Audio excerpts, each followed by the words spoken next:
नमस्कार दोस्तों, स्वागत है आपका रिएक्टिव एजुकेशन में। मैं हूं मधुर बाजपेयी और आज इस वीडियो में मैं आपसे बात करूंगा कि जो आपका ये बीएससी फाइनल ईयर का जो इस बार एग्ज़ाम होगा, ठीक है, जो बीएससी फाइनल ईयर का आपका इस बार एग्ज़ाम होगा, उसके जो ऑब्जेक्टिव क्वेश्चन होंगे, ठीक है, उसके जो ऑब्जेक्टिव क्वेश्चन होंगे वो मैं यहाँ पे आपको बताऊँगा। यहाँ पे मैं वही क्वेश्चंस आपको बता रहा हूँ जो आप से कभी ना कभी एग्ज़ाम में पूछे गए हैं और इवन आपके आंसर्ड पेपर से ही ये ऑब्जेक्टिव क्वेश्चन में उठा रहा हूँ। अभी आप आगे देखेंगे तो आंसर्ड पेपर की ही कटिंग है। बीएससी फाइनल ईयर का पेपर सेकेंड का अगर आप आंसर्ड सॉल्व करना चाहते हैं, उनके ऑब्जेक्टिव क्वेश्चन करना चाहते हैं, तो ये वीडियो आपके लिए बहुत ही ज़्यादा हेल्पफुल होने वाली है।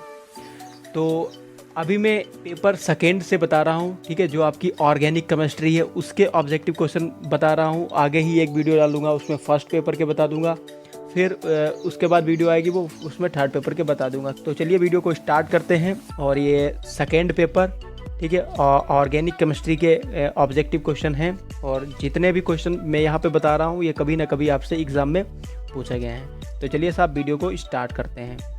तो यहाँ पे जब आप देखते हैं ये जो कटिंग है आपके मैंने आंसर्ड पेपर से ही उठाई हुई है।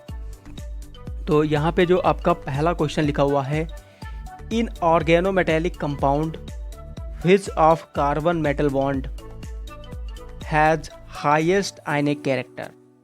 ठीक है, हिंदी वर्जन भी यहाँ पे आपके सामने लिखा हुआ है।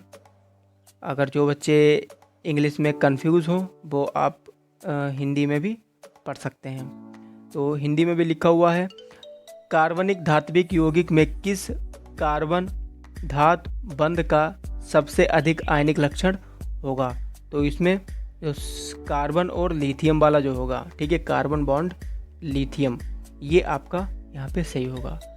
जो आपका अगला क्वेश्चन साहब लिखा हुआ है द मेन, ठीक है, ये वाला जो आपका लिखा हुआ है the main structural features of protein, ठीक है, the main structural features of protein.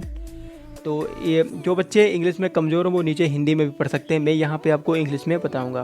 तो यहाँ पे ये पेप्टाइड वाला होगा। कौन सा होगा? पेप्टाइड वाला होगा, ठीक है। और जो अगला क्वेश्चन आपका लिखा हुआ है आप पढ़ सकते हैं आगे, कहाँ पे लिखा हुआ है, विच, ये वाला साहब, which of the following is a keto hexose, ठीक है, कीटोस लिखा हुआ है, ठीक है, which of the following ketose. तो यहाँ पे ये आपका सी वाला होगा, फैक्ट्रोस, ठीक है। और अगला क्वेश्चन आपका जो लिखा हुआ है the region of ultra violet spectrum, कौन सा लिखा हुआ है, the region of ultra violet spectrum is. तो ये आपका 2000 से 4000 एंगस्ट्रॉम होगा। और जो नेक्स्ट क्वेश्चन लिखा हुआ है which of the following condensation polymer, ठीक है, यानी नीचे जो दिए गए हैं इनमें से कौन सा कंडेंसेशन पॉलीमर से बनता है। तो ये जो आपका पॉलिस्टर है, ठीक है, ये जो आपका पॉलिएस्टर है ये आपके कंडेंसेशन पॉलीमर से बनता है।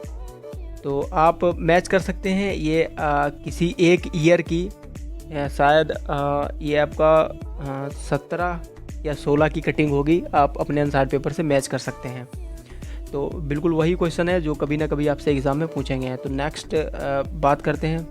तो अगला क्वेश्चन जो आपके सामने लिखे हुए हैं आप पढ़ सकते हैं यहाँ पे, निम्नलिखित में से कौन सा अनावश्यक एमिनो अम्ल है। तो जो नील करके है, ठीक है, एलानीन, ठीक है, एलानीन करके है, ये आपका अनावश्यक एमिनो अम्ल है। अगला क्वेश्चन लिखा हुआ है बी वाला, among the following which one is auxochrome, ठीक है, निम्नलिखित में कौन सा एक वर्धक है। सॉरी, जो भी लिखा हुआ है आप पढ़ सकते हैं, ठीक है। तो ये फर्स्ट वाला आपका होगा, ठीक है। अगला क्वेश्चन लिखा हुआ है Buena S is a example of. तो ब्यूना एस आपका कैसा है, सिंथेटिक रबड़ है, ठीक है, मानव निर्मित रबड़ है।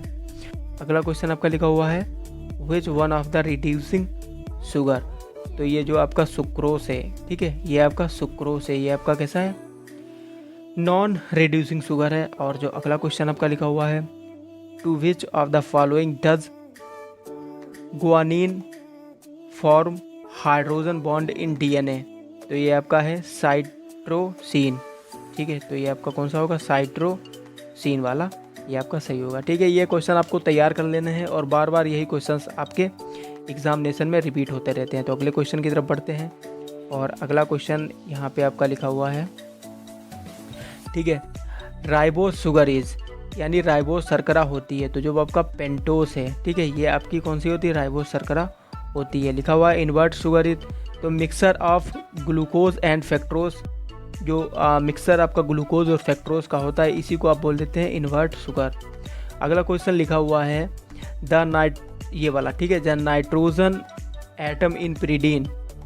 ठीक है, द नाइट्रोजन एटम इन प्रीडीन, तो जो प्रीडीन में जो आपका नाइट्रोजन एटम होता है, हेट्रोसाइक्लिक कंपाउंड से आपका क्वेश्चन है ये, तो वहाँ पे आपका हाइब्रिडाइजेशन sp2 हाइब्रिडाइजेशन होता है, आप निकाल सकते हैं। ठीक है, बहुत ही आसान क्वेश्चन है ये, मैक्सिमम बच्चों को ये पता होगा। ठीक है, इसमें कुछ नहीं था। और जो अगला क्वेश्चन आपका लिखा हुआ है, ठीक है, आप नीचे पढ़ सकते हैं, विच of the following is not present in RNA। ठीक है, तो विच क्या लिखा हुआ, विच of the following is not present RNA, तो ये जो आपका होता है थाइमीन, ये आपका RNA में प्रेजेंट नहीं होता है। ठीक, जो पांचवा क्वेश्चन आपका है, ऑप्टिकल एक्टिविटी इज, ठीक है, कंस्ट्रक्टिव प्रॉपर्टी होती है। कैसी होती है, कंस्ट्रक्टिव प्रॉपर्टी। ये क्वेश्चन आपका बहुत ही बार एग्जामिनेशन में पूछा गया है, आप इसको तैयार कर लीजिए। ठीक है, optical activity is constructive property होती है। ठीक है, अगले क्वेश्चंस की तरफ बढ़ते हैं। तो अगला क्वेश्चन आपका लिखा हुआ है ये वाला, ठीक है, कौन सा, सॉरी, ये वाला जो क्वेश्चन आपका लिखा हुआ है। ठीक है, आप पढ़ सकते हैं इसको।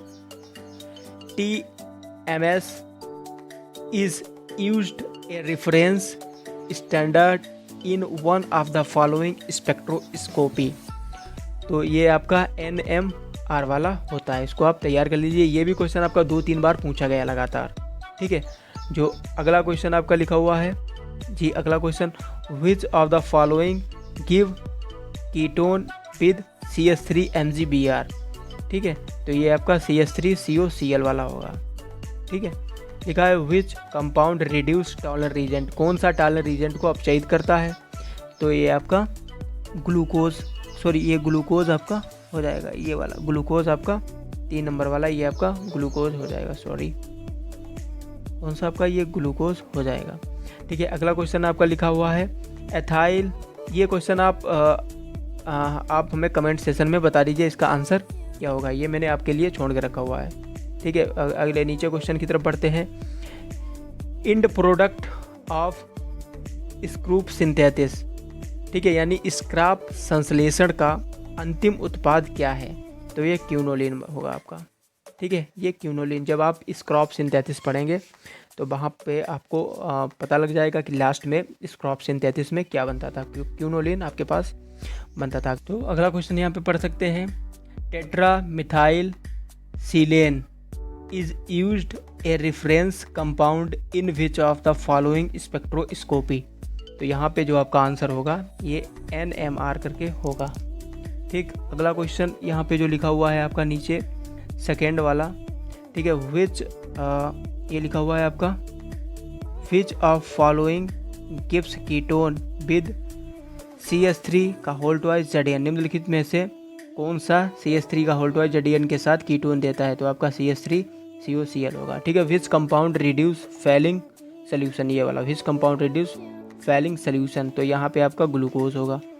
ठीक है, और जो अगला क्वेश्चन आपका लिखा हुआ है नीचे को, ये आप लिख सकते हैं, end product of Chichi बेबिन reaction.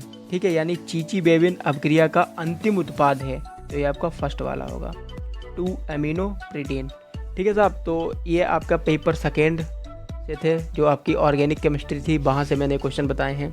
ऐसे ही अगली वीडियो बता दूंगा उसमें फर्स्ट पेपर के, और उसके बाद जो वीडियो आएगी उसमें थर्ड पेपर के बता दूंगा। और ये क्वेश्चन वही है जो आप अपने अनसार्ड पेपर में डेली देखते रहते हैं। ठीक है, तो आपका अनसार्ड पेपर के जो ऑब्जेक्टिव क्वेश्चन होते हैं वो भी आपके सॉल्व हो जाते हैं। ठीक है, तो मिलते हैं नेक्स्ट वीडियो में, आज के लिए इतना ही, थैंक यू सो मच।